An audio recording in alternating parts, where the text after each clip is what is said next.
மக்களே இன்றைக்கி big pass வீட்டுக்குள்ளே ஒரு தரமான டாஸ்க் வந்து கொடுத்துருக்காப்புல. இந்த டாஸ்க்லாம் இந்த மாதிரி இவ்வளோ சீக்கிரமாக வரும் அப்படின்னு சொல்லி நிஜமாக எதிர்பார்க்கவே இல்லை. அப்படிப்பட்ட ஒரு டாஸ்க்கு. யாரா அந்த பையன் அப்படிங்கிறதான் இந்த டாஸ்க்கு. ஒரு பவுலில் வந்து சில சீட்டெல்லாம் வந்து எழுதி போட்டிருப்பாங்க. அந்த சீட்டில் வாக்கியம் இருக்கும். அது யாருக்கு பொருந்துமோ அதை வந்து சொல்லணும். ஸோ நம்ம விக்ரம் இருக்கார் இல்லையா, அவர் தான் ஸ்டார்ட் பண்ணுறாரு போல். ஸ்டார்ட் பண்ணி அவர் என்ன சொல்கிறாருன்னா, இவருக்கெல்லாம் எதுக்குங்க பேமெண்ட்டு, பஸ் ஃபேர் கொடுத்தா போதும் இந்த பிக் பாஸ் வீட்டிலேருந்து இருந்ததுக்காக அப்படின்னு சொல்லி படித்து திவாகருடைய பேரை சொன்னாரா இல்லை வேறு யாராவது பேரை சொன்னாரா தெரில. ஸோ அதனால் திவாகருக்கு செம கோவம்னா கோவம். மனுஷன் காலையிலேருந்தே ஒரு மாதிரி ட்ரிக்கராகி தான் சுற்றிட்டு இருக்காப்புல.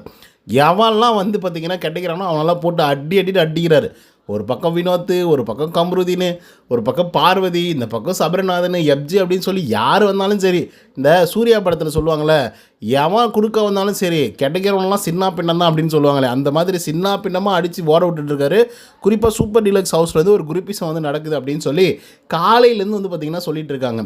ஸோ இதனை தொடர்ந்து வந்து பார்த்திங்க அப்படின்னா ஒரு பெரிய டாஸ்க் வந்து பார்த்திங்கன்னா பிக் பாஸ் கொடுத்துருக்காங்க. அந்த டாஸ்க்கில் வந்து விக்ரம் வந்து படிச்சிருக்காரு. படித்ததுக்கப்புறம் வந்து பார்த்திங்கன்னா திவாகர் அவர்கள் பயங்கரமாக கோவப்பட்டு எப்ஜேவெல்லாம் என்ன பண்ணிட்டான், கடந்த 20 நாள் நீங்கள்லாம் கூட இருக்கீங்களே, உண்மையை பேசுகிறதுக்கு உங்களுக்கு என்ன அவ்வளோ கஷ்டம், அப்போ என்ன நாங்கள்லாம் என்ன ஒன்றுமே பண்ணாமல் இருக்குங்களா, சீக்கு வந்த கோழி மாதிரி எப்போ பார்த்தாலையும் பெட்டு மேலே படுத்துக்கிட்டே வந்து இருந்துகிட்ருக்கான், அவனெல்லாம் எவனுமே சொல்ல மாட்டேங்கிறீங்க, நல்லா பர்ஃபார்மன்ஸ் பண்ணுறவனை, நல்லா கண்டென்ட் கொடுக்குறவனை, நல்லா வேலை செய்கிறவனை போய் எப்போ பார்த்தாலும் நொட்டம் சொல்லிக்கிட்டே வந்திருக்கீங்களே விக்ரம், உங்களுக்கெல்லாம் தைரியமே இல்லை அப்படின்னு சொல்லி விக்ரமை போட்டு புழகிறாப்புல.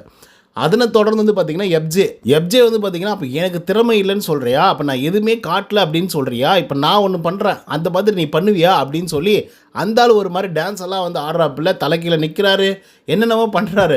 ஸோ இதை வந்து பார்த்திங்கன்னா கன்சோல் பண்ணுறதுக்கு பிரவீன்ராஜ் வராப்புல. பிரவீன்ராஜால் எவ்வளோ கன்சோல் பண்ணாலும் எவ்வளோ கண்ட்ரோல் பண்ணாலும் வேலைக்கு ஆக மாட்டேங்குது.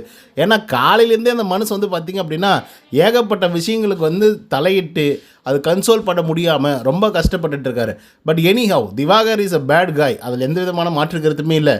ஆனால் அந்த பேட் காய் வந்து பார்த்திங்க அப்படின்னா நிறைய பேட் காயை வந்து எக்ஸ்போஸ் பண்ணிகிட்ருக்காரு அப்படின்னு வந்து சொல்லலாம். குறிப்பாக சொல்லணும் அப்படின்னா இந்த பக்கம் பார்வதி அண்ட் கமருதீன் இவங்களுக்குள்ளே நடந்த விஷயங்களை, அதுவும் ஜெயிலில் நடந்த விஷயத்தை வந்து எக்ஸ்போஸ் பண்ணிகிட்ருக்காரு.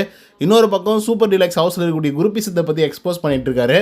இன்னொரு பக்கம் விக்ரமே வந்து கரெக்டான ஆளு கிடையாது. ஏன்னா நம்ம எல்லோரும் பார்க்கும்போது ஓகே இந்த பையன் நேர்மையாக தான் இருக்கான் அப்படின்னு சொல்லி நம்ம நினச்சிட்ருக்கோம். ஆனால் அவனே நேர்மையாக இல்லை அப்படின்னு சொல்லி அவனை எக்ஸ்போஸ் பண்ணுறாரு. ஸோ இந்த மாதிரி எல்லா இடத்துலையும் போட்டு அடின்னு அடிக்கிறாரே தவிர, ஆனால் பேசக்கூடிய விஷயங்கள் தான் ரொம்ப ரொம்ப தப்பாக இருக்குது. அதுவும் யூஸ் பண்ணக்கூடிய வார்த்தைகள் ரொம்ப கடுமையாகவும் மோசமாகவும் இருக்குது. மற்றபடிக்கு வந்து பார்த்திங்கன்னா இந்த மாதிரி கேம் இல்லைன்னா வேறு லெவலில் வெறித்தனமாக மக்கள் வந்து சப்போர்ட் பண்ணுவாங்க அப்படிங்கிறதுல மாற்று கருத்து இல்லை.